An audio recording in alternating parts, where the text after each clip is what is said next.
नमस्कार, मैं सियार और आप देख रहे हैं आपका अपना यूट्यूब चैनल देश और दुनिया। तो आज जो मैंने कल कहानी शुरू की थी विश्वकर्मा के 5 पुत्रों की, तो उसका जो पहला भाग था वो मैंने कल है वो अपलोड किया था। आज उसका दूसरा भाग।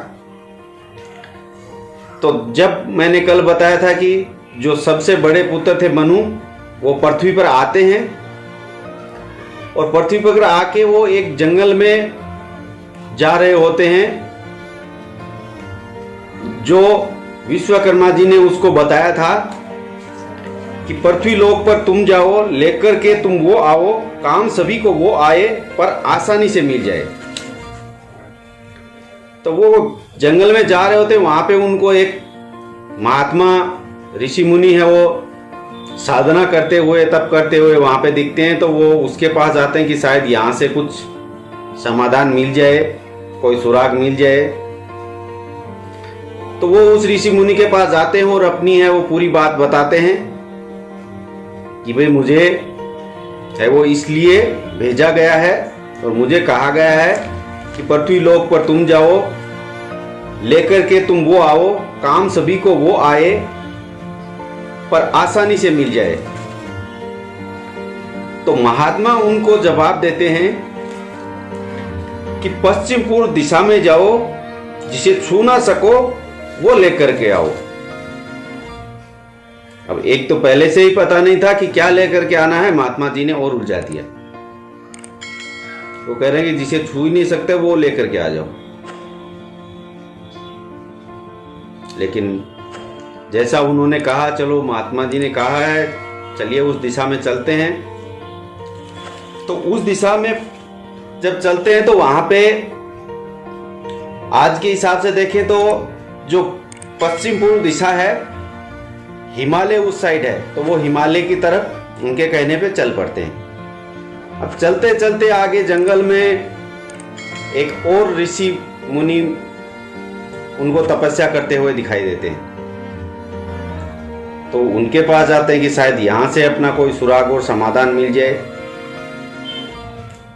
तो वो उनके पास जाकर के फिर वही बात बताते हैं कि वो क्यों आए हैं, किस लिए आए हैं, और पीछे जो ऋषि मुनि मिले थे उन्होंने मुझे ये कहा है कि भाई पश्चिम पूर्व दिशा में जाओ, जिसे छू ना सको वो लेकर आओ।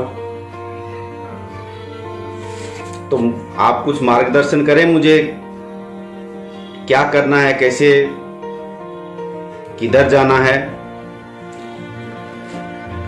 और वो जो चीज है वो किस तरह से कहां मिलेगी। तो वो ऋषि मुनि जो हैं वो उनको फिर कहते हैं, ठंडा काला तपता लाल, खुद ही खुद का बदले हाल, जो जैसा तुम खोज कर लाओ वैसा ही तुम नाम धराओ। अब उन्होंने ये बात और बता दी। उनकी बात सुनकर के वो फिर उस दिशा में चल पड़े। देखते हैं, चलो कुछ अपने को बताया है तो आगे चलेंगे तो कुछ ना कुछ अपने को दिखाई देगा। मैं भी विश्वकर्मा पुत्र हूं, तो अपना दिमाग है, अपनी बुद्धि है, उसका इस्तेमाल करके मैं वो चीज लेकर के जरूर जाऊंगा।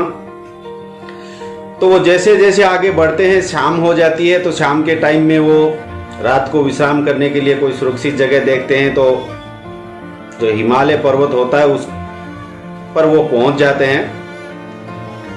तो वहां पे उनको एक गुफा दिखाई देती है। तो वो सोचते हैं भाई यहाँ पे जंगल है, जंगली पशु जानवर, पेड़ पौधों की इतनी सारी आवाजें हैं, सब कुछ है, तो उनसे सुरक्षित रहने का यही जगह है। तो वो उस गुफा के अंदर प्रवेश कर जाते हैं। उस समय में पेड़ पौधे फल जो है वो जंगल में थे, तो खाने पीने का तो कोई इश्यू था नहीं।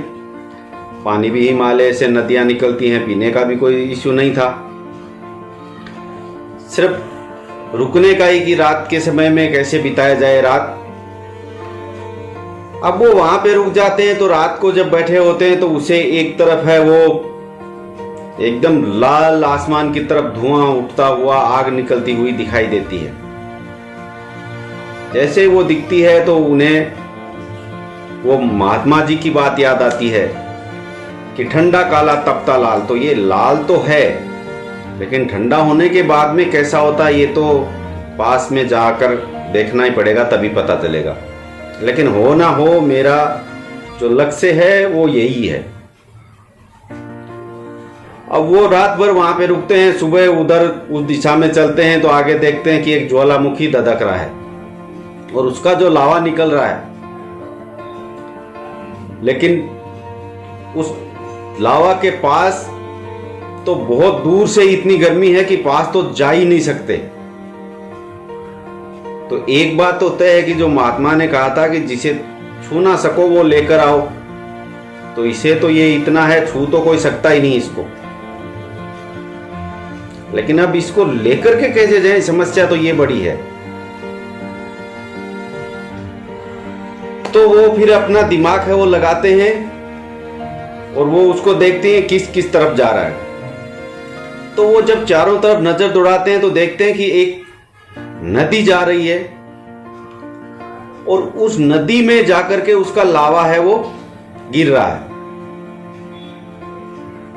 तो फिर है वो उस नदी में उतरते हैं तो नदी का पानी है वो इतना ठंडा, तो वो गर्मी से भी बचाव हो जाएगा। फिर वो उसको ले जाने के लिए एक तरकीब लगाते हैं भाई कैसे ले जाएं, क्या करें, ऐसे सोच ही रहे थे। तो उन्हें एक ऐसा पत्थर दिखाई दिया जिसमें बीच में गड्ढा था। तो उसमें उसने सोचा इसमें मैं थोड़ा आराम से ले जा सकता हूं। तो वो उस पत्थर को, शिला को लेकर के उस नदी के अंदर में उतरते हैं। तो नदी का पानी बिल्कुल इतना ठंडा था, और जैसा कि होता है हिमालय में जो नदी निकलती है, गंगा का पानी भी अगर आपने देखा होगा तो बहुत ठंडा होता है क्योंकि बर्फ पिघल के आती है। तो वो उस नदी जहां लावा गिर रहा था उस ओर बढ़ते हैं और वहां करके जाके नदी में से ही उस पत्थर के अंदर में थोड़ा वो जो गर्म लावा निकल रहा था उसको लेते हैं। तो उसको लेते हैं, जैसे वो पानी में गिरता है वो ठंडा हो जाता है, और ठंडा होते ही जो पत्थर के अंदर में जो लोहा था वो तो उस पत्थर में रह जाता है, और जो राख वगैरह थी वो सब बह के चली जाती। अब वो वहां से उसको लेकर के वापस पीछे आते हैं, और जो जिन ऋषि ने कहा था कि ठंडा काला तपता लाल, खुद ही खुद का बदले हाल, जो जैसा तुम खोज कर लाओ वैसा ही तुम नाम धराओ। उनके पास के लेकर के गया कि देखिए महात्मा जी मुझे ये मिला, जैसा आपने बताया था ये वैसा ही ठीक है। जो जब ये तपा हुआ था तब बिल्कुल लाल था, और जब ठंडा हुआ तो ये काला हो गया, इसका रंग काला हो गया। तो उन्होंने कहा भाई देखो इसका फैसला और ये सही है नहीं है ये मैं नहीं बता सकता, आपको पीछे जिस ऋषि मुनि ने कहा था आप उनके पास जाइए और उनसे पूछिए। तो वो वापस उस रास्ते से ही उस ऋषि के पास जाते हैं जिन्होंने उनको कहा था कि पश्चिम पूर्व दिशा में जाओ, जिसे छू ना सको वो लेकर आओ। तो वापस उस ऋषि को जाकर के देखें कि देखिए ऋषि महाराज ये मैं लेकर के आया हूं जो आपने कहा था, जहां से मैं ये लेकर के आया हूं वहां पे ये इतना गर्म था कि इसको कोई पास भी नहीं जा सकता, छू भी नहीं सकता, लेकिन फिर भी मैं ये लेकर के आया हूं। तो महात्मा उसको देख करके कहते हैं कि आप सच में विश्वकर्मा के पुत्र हो, और आप में जो बुद्धि और विवेक से जो काम लिया है,